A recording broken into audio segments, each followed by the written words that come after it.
అందరికీ నమస్కారం. ఈరోజు డిస్కస్ చేయబోతున్న సబ్జెక్ట్ ఇస్ అబౌట్ గాల్ బ్లాడర్లో స్టోన్స్. అసలు గాల్ బ్లాడర్లో స్టోన్స్ ఎందుకు వస్తాయి, ఇది నిజంగా ప్రాణాంతకమా, ఒకవేళ మనం రైట్ టైంలో గుర్తించి వాటిని తొలగించకపోతే గాల్ బ్లాడర్లో స్టోన్స్ వస్తే ఆ స్టోన్స్కి మాత్రమే ట్రీట్మెంట్ ఇస్తామా కరిగిపోవడానికి, లేకపోతే గాల్ బ్లాడర్ని తీసేయాల్సి వస్తుందా? మనతో ఉన్నారు డాక్టర్ రవికాంత్ గారు, ఆయనతో మాట్లాడదాం. సార్ నమస్తే. నమస్తే అండి.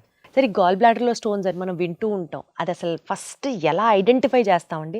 కడుపు దగ్గర నొప్పిగా అలా స్టార్ట్ అవుతుందా, లేకపోతే బ్లోటింగా, గ్యాసా, ఎలా స్టార్ట్ అవుతుంది? How do we identify? ఇది గాల్ బ్లాడర్ అనమాట. సో ఇది ప్యాంక్రియాస్, ఎల్లో కలర్ అంతా ప్యాంక్రియాస్. సో ఇదేమో చిన్న పేగు, డూయోడినం అంటారు. సో ఈ గాల్ బ్లాడర్ మనకి కుడి పక్క ఉంటుంది. ఇక్కడ ఈ రిబ్ కేజ్ ఉంటుంది కదండి, ఈ రిబ్ కేజ్ ఇక్కడ ఎముక అయిపోతుంది, ఛాతీ ఎముక ఇక్కడతో ఎండ్ అవుతుంది, ఇక్కడ నుంచి పొట్ట స్టార్ట్ అవుతుంది అనమాట. ఈ రిబ్ కేజ్ కరెక్ట్గా ఈ పాయింట్లో ఉంటుంది, మధ్య పాయింట్లో, అంటే మిడ్ లైన్కి ఇక్కడికి మధ్య పాయింట్లో ఇక్కడ ఉంటుంది అనమాట. కాబట్టి కుడిపక్క నొప్పి వస్తే కనుక, బొడ్డు పైన కుడిపక్క నొప్పి వస్తే వాళ్ళకి స్కానింగ్ చేసినప్పుడు రాయి ఉంటే కనుక ఆపరేషన్ చేసుకోవాలి. సో అదే స్కానింగ్ చేస్తారు, రాయి ఉంటుంది, ఎడం పక్క నొప్పి ఉంటుంది, ఆపరేషన్ అవసరం లేదు.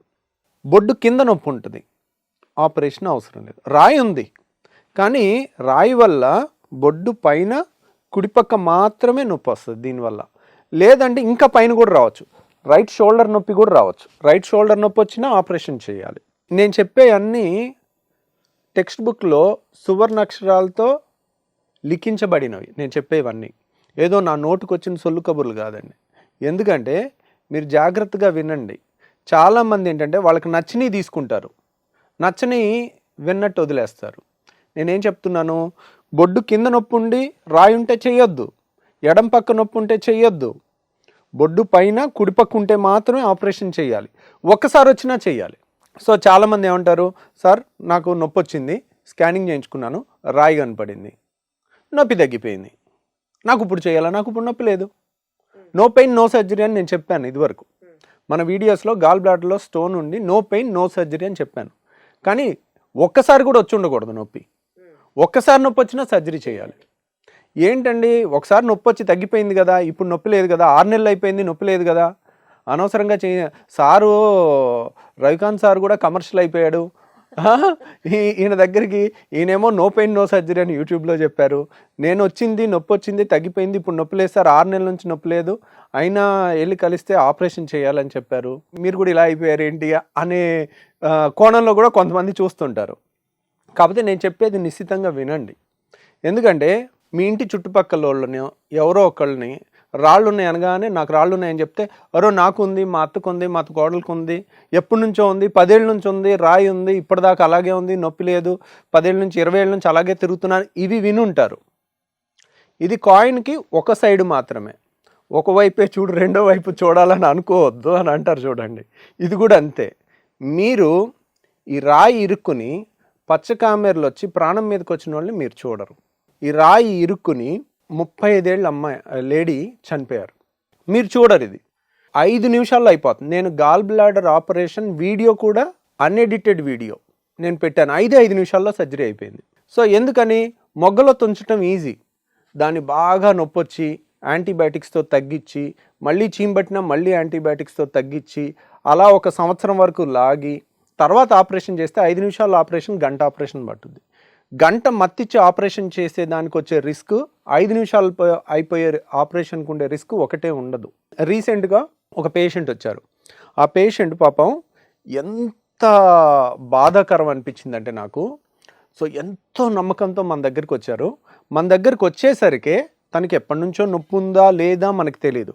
మన దగ్గరికి వచ్చేసరికి పసర సంచిలో రాయి ఉంది. అది ఈ పసర సంచిలో ఉంటే ఏ రోజు పచ్చకామెలు రాదు, ఓన్లీ నొప్పి వస్తుంది. అది దాటిపోయి పసర నాళం ఉంది. పసర నాళం ఏంటంటే, మనకి చాలామంది ఏమనుకుంటారు, పసర తయారయ్యేది గాల్ బ్లాడర్లో అనుకుంటారు. అది తప్పండి. పసర తయారయ్యేది దీంట్లో, లివర్లో. ఈ లివరు కరెక్ట్గా నా సైజుకి 75 కేజీలు 80 కేజీలకి ఇంత ఉంటుంది అనమాట. సో 1.5 కేజీన్నర ఉంటుంది మన లివరు ఇలా లోపల ఉంటుంది, కరెక్ట్గా ఈ రిబ్ కేజ్ లోపల ఉంటుంది. ఈ లివరు లీటర్న్నర పసరు తయారు చేస్తుంది.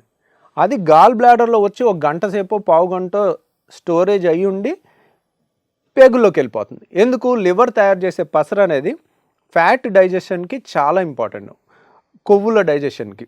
కాబట్టి అది దీంట్లో స్టోరేజ్ ఆర్గాన్ మాత్రమే. చాలామంది నాకు గాల్ బ్లాడర్ తీసేస్తున్నారు, నా పసరు తయారవదు, నాకు ఆ డైజెషన్ ప్రాబ్లమ్స్ వస్తాయి అని అపోహలు అనమాట ఇవన్నీ. దీంట్లో తయారవదు. దీంట్లో 5 నిమిషాలు స్టోర్ ఉంటుంది, 10 నిమిషాలు స్టోర్ ఉంటుంది, ఒక గంట స్టోర్ ఉంటుంది. మళ్ళీ వెంటనే తిన్న వెంటనే ఒకేసారి ఈ పేగులోకి వచ్చేసి పేగుల్లో కలిసిపోతుంది అనమాట. 1.5 లీటర్ పసరు తయారవుతుంది మనిషికి పర్ డే. లివర్లో తయారవుతుంది పసర, ఇలా ఉంటుందన్నమాట. లివర్లో తయారవుతుంది పసర, పేగుల్లోకి వెళ్ళాలి. ఇది హైవే. దీంట్లో వచ్చిన రాయి దీంట్లో ఇరుక్కుంటే ప్రాబ్లం లేదు. ఒక్కోసారి ఇది దాటి పసరనాళంలో ఇరుక్కుంటే వాళ్ళకి పచ్చకామెలు వస్తుంది. ఆవిడకి 15 నుంచి 18 పచ్చకామెలతో మన దగ్గరకు వచ్చారు. తర్వాత రోజు చూసేసరికి 25 అయిపోయింది. అంత సివియర్ జాండీస్ అంత ర్యాపిడ్గా ఉండేది కొలాంజైటిస్ అనే కండిషన్లో వస్తుంది. ఎప్పుడైతే రాయి ఇరుక్కుపోతుందో, చలి జ్వరం అంటే ఒక సిస్టము డ్రైనేజ్ అంతా ఫ్లో అవుతుంటే మనకే ప్రాబ్లం ఉండదు. ఎక్కడైనా ఆగిపోతే అక్కడంతా మురిగిపోయి కుళ్ళిపోయి దాంట్లో బ్యాక్టీరియా పెరిగి అవంతా బ్లడ్లోకి విషాన్ని చిమ్ముతూ ఉంటాయి. అప్పుడు లైఫ్ రిస్క్ ఉంటుందన్నమాట. దాన్ని కొలాంజైటిస్ అంటారు. సో ఈ పేషెంట్కి ఇంకా ఎమర్జెన్సీలో ఈఆర్సిపి అనే ఆపరేషన్ చేయాల్సి వచ్చింది. ఈఆర్సిపి చేసి డైరెక్ట్ గాల్ బ్లాడర్లో స్టోన్ తీసినా సరిపోదు. ఈ పసరనాళం అనేది చాలా చిన్నది, అది పేగులోంచి వెళ్ళి తీయాలి, నోటి ద్వారా వెళ్ళి పేగులోంచి తీయాలి. పసర సంచి ఏంటంటే బొడ్డు దగ్గర నుంచి చిన్న హోల్ వేసి ఇక్కడ నుంచి తీసేస్తాం. కానీ పసరనాళం ప్యాంక్రియాస్ మధ్యలో ఉంటుంది, దాన్ని ఆపరేషన్ ద్వారా తీయలేం, నోటి ద్వారా మాత్రమే తీయాలి. పసరనాళంలో ఉండే రాయి, ఆ రాయి తీసి అంతంత పెద్ద పెద్ద రాళ్ళు చాలా ఉండేసరికి అవి రావటం చాలా కష్టమయ్యి అదే పేషెంట్కి ప్యాంక్రటైటిస్ కూడా వచ్చి పేషెంట్ చనిపోవటం జరిగింది. సో నేను ఈ 10 ఏళ్లలో గాల్ బ్లాడర్తో స్టోన్తో చనిపోవటం ఫస్ట్ టైం చూసి షాక్ అయిపోయాను. నేను ఎప్పుడో చూస్తున్నాను, కానీ నేను చూసిన వాళ్ళందరూ 50 ఏళ్ళు 60 ఏళ్ళు దాటిన తర్వాత చనిపోయారు. కాబట్టి 60-70 ఏళ్ళు దాటిన తర్వాత చనిపోతే అంత బాధ అనిపించదు. ఈవిడిది మాత్రం ఆ భర్త ఏడుపులు, 2 పిల్లలు అనాథలు అయిపోయిన పిల్లల ఏడుపులు చూసిన తర్వాత 2 రోజులు నిద్రపట్టలే నాకు. ఇంత చిన్న ప్రాబ్లంకి అనవసరంగా భయపడి పెద్దానికి 5 నిమిషాలు అయ్యే ఆపరేషన్కి 100 క్వశ్చన్లు అడిగి నిజంగా అవసరమా డాక్టర్ గారు అని మమ్మల్ని అనుమానంతో చూసి మనకెందుకు వచ్చిన గొడవలే గట్టిగా చెప్పడం ఎందుకని అనిపించే స్టేజ్ తీసుకొస్తున్నారు. అట్లా తీసుకురాకండి. నేను చెప్పిన రూల్ నెంబర్ 1 గోల్డెన్ రూల్ గుర్తుపెట్టుకోండి. గాల్ బ్లాడర్లో స్టోన్ ఉంది, కుడిపక్క నొప్పి వచ్చింది, బొడ్డు పైన కుడిపక్క, మిగిలిన ఎక్కడ నొప్పి వచ్చినా చేయించుకోవద్దు, ఇక్కడ వస్తే చేయించుకోండి. అయినా కానీ కన్సెషన్ అడగండి. నాకు వచ్చి తగ్గిపోయింది, ఒక్కసారి వచ్చింది, 2 సార్లే వచ్చింది, పచ్చకామెలు లేదా అలాంటివి పెట్టుకోకండి. ఈ రూల్ అనేది మీరు పాటిస్తే మీకు సేఫ్టీ. మాకేముంది, మేం కాదు పడేది, బాధపడగలం, ఒకరోజు జాలి పడగలం, ఒకరోజు అంతేగాని మీ ఫ్యామిలీకి ఎక్కువ నష్టం జరుగుతుంది. సో ఇలా ఇంత సింపుల్ ప్రాబ్లమ్ని పెద్ద చేసుకోకండి. ఆ రూల్ అనేది గుర్తుపెట్టుకోండి. ఇంకొకటి, పెయిన్ ఉండదు కానీ ఫ్యాటీ డిస్పెప్సియా అంటారు. ఆయిల్ ఫుడ్ తిన్న వెంటనే మీకు గాల్ బ్లాడర్లో రాయి ఉంటే ఒకే ఒక పరీక్ష, ఈ పరీక్ష కూడా ఎక్కడ పుస్తకాల్లో ఉండదండి, ఇది కూడా ప్రాక్టికల్ కానీ చాలా యూస్ఫుల్. వాళ్ళు పప్పన్నం తిన్నారనుకోండి, వాళ్ళకి నొప్పి రాదు. అదే పప్పన్నంలో 3 చెంచాలు నెయ్యి వేసుకుని తింటే, ఎప్పుడైతే నెయ్యి ఫుడ్డు నూనె ఫుడ్డు తిన్నాం అనుకోండి, తినగానే వాళ్ళకి పసర సంచి నొక్కుంటుంది, పసర సంచిలో కాన్సన్ట్రేట్ అయ్యి నొక్కుంటుంది, ఒకేసారి పసర రిలీజ్ అవ్వాలి. ఎందుకు? ఆయిల్ ఫుడ్కి డైజెషన్ పసర కావాలి. సో నొక్కునేసరికి ఆ రాయి దగ్గర ఇరుక్కుని నొప్పి వస్తుంది అనమాట. అది బయటకు వచ్చే టైంలో ఇక్కడ చూడండి, ఇది ఒకేసారి నొక్కుంటే ఈ రాయి అంతా ఇక్కడికి వచ్చి ఇరుక్కుంటుంది, అందువల్ల నొప్పి వస్తుంది. సో నొప్పి కానీ ఇబ్బంది కానీ వస్తుంది తిన్న తర్వాత. కొంతమంది నాన్ వెజ్ తింటే నొప్పి వస్తుంది అనుకుంటారు. నాన్ వెజ్లో మసాలాలు కూడా ఉంటాయి, మసాలా వల్ల కాదు, నాన్ వెజ్లో చాలా ఆయిల్ ఉంటుంది, ఆ ఆయిల్ వల్ల నొప్పి వస్తుంది. సో కాకపోతే ఫ్యాటీ డిస్పెప్సియా వాళ్ళు నాన్ వెజ్ చికెన్ కాకపోయినా కానీ పప్పన్నంలో అయినా 4 చెంచాలు నెయ్యి వేసుకుంటే వస్తుంది. సో ఇదొక టెస్ట్ అండి.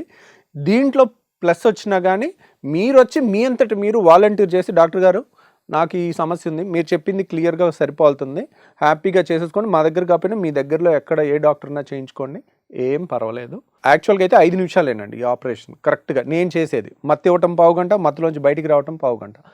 ఎర్లీ స్టేజ్లో వస్తే అంత ఈజీగా అవుతుంది. సో బేసికల్గా అండి, ఇందాక మీరు చెప్పినట్లుగా గాల్ బ్లాడర్లో స్టోన్ ఉంటే పొత్తి కడుపు కింద భాగంలో కానివచ్చు, బొడ్డు కింద భాగం కానీ, అవన్నీ అసలు ఎందుకు వస్తాయి నొప్పి? గాల్ బ్లాడర్ అంటే అక్కడే కదా నొప్పి రావాలి కాదా? అంటే వాళ్ళకి వేరే ప్రాబ్లం ఉంటుంది, ఆ నొప్పి మళ్ళీ వేరే కేసు. యాక్చువల్గా నొప్పికి 100 కారణాలు ఉండొచ్చు, ఓకే.